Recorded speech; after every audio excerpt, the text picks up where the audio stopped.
Magandang araw na naman pong muli sa inyong lahat mga ka-vlog, boss, idol, regular viewer, silent viewer at kasama na rin po ang lahat ng mga OFW.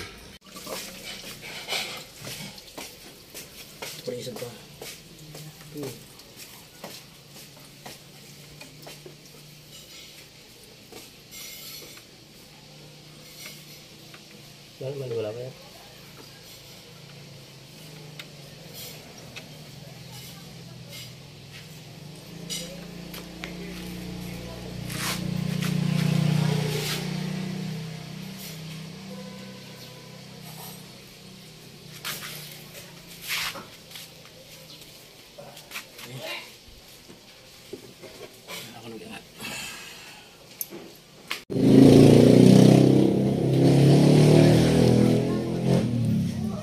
So binaba po ulit dahil nawala po yung o-ring dito. Magkakaroon po siya ng leak.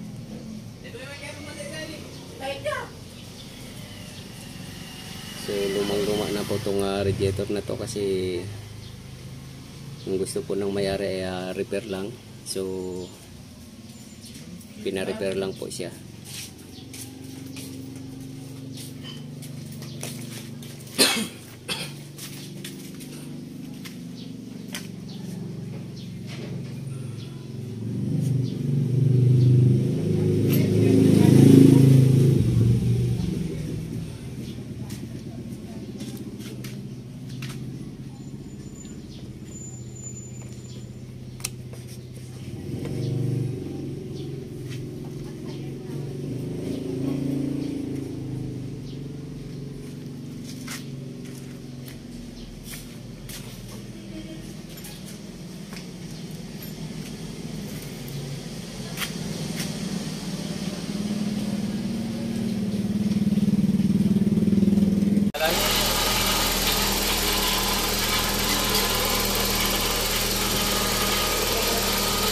Naman leak yun, no? So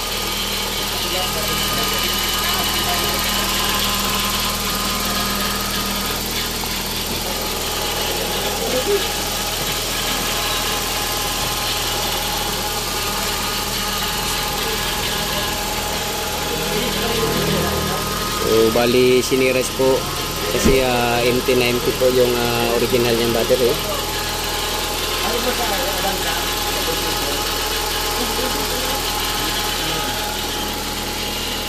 Okay.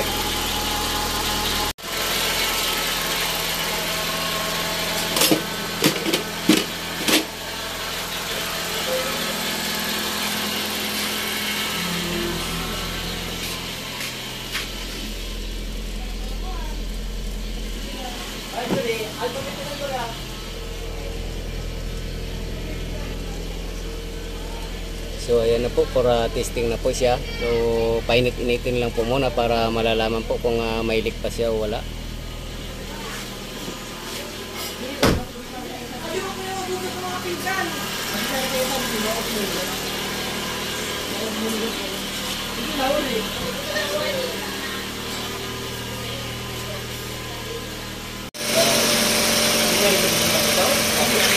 Ano yung bagay ng tangan ako nga rin? Kasi na? Sigurado kang brutal delete mo, baka mapasok mo sa kadit. Yan o pa? Araw ng karita. Ito ko tao, no?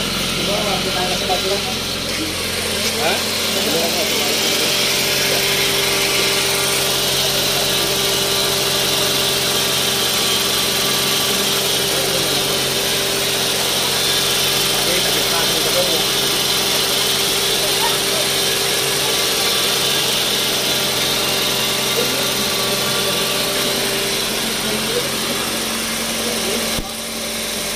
May temperature gauge siya, bro?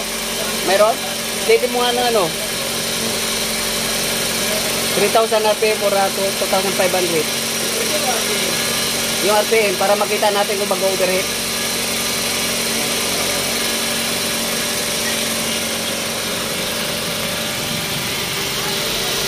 So tinitest po namin kung wala po bang overheating kung nilagay namin na ano.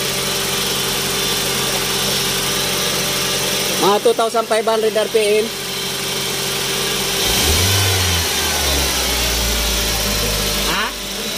Hindi. Sige, steady mo. Yung RPM wala. Pansahin mo na lang. O tapos steady mo lang.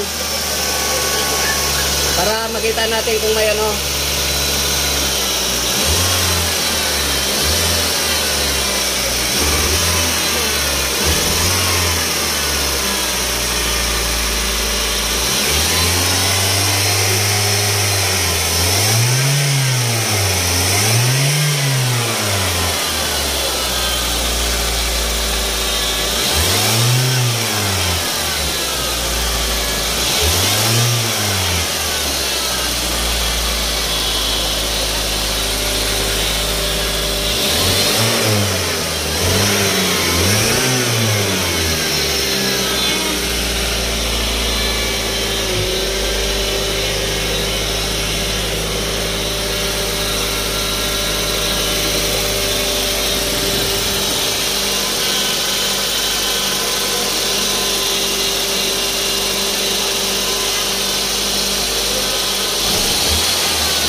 Under monitoring na lang po yung gagawin namin kung may overheating ba. At yung battery din po ay kailangan makarecover siya dahil matagal po yung pagkatambay ng battery. So drain na drain po siya. So ang pinaka main purpose po namin dito ay dapat wala siyang water leak at saka hindi po nag-overheat.